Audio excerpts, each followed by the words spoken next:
So a few days ago, I was streaming FNAF, the Secret of the Mimic, and to some of you who are in my streams, you know that sometimes I curse. You know, like when I play games, especially horror games, I curse a lot. I can't really like control that.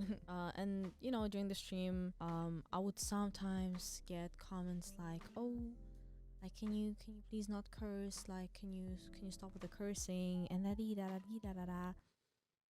No, okay. You know, I do want to remind people that I'm actually a 25-year-old grown woman.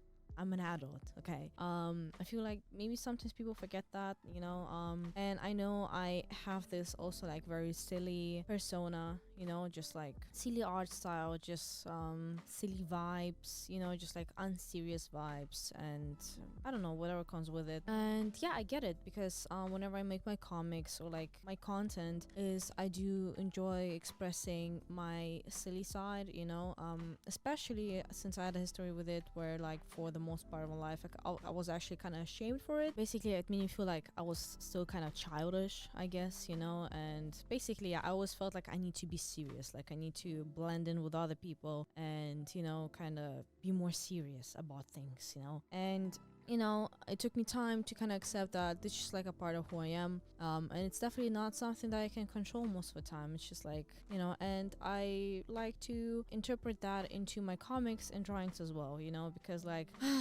if I have suffered from my clumsiness during the day, I might as well just share it, you know.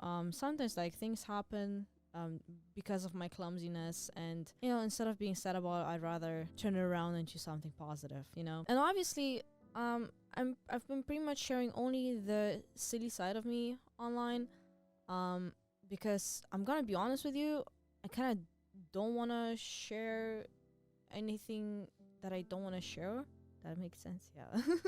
And basically, there's just like some things about me that I sometimes, you know, like to keep to myself, because again, by the end of the day, we all have personal lives and we all have, you know, different, I don't know, situations, problems, whatsoever, you know, like we all have things to deal with, obviously, yeah. But I feel like maybe sometimes because I only show this like positive side of mine, people kind of feel like I'm like everything is perfect again, which is like I'm human, okay?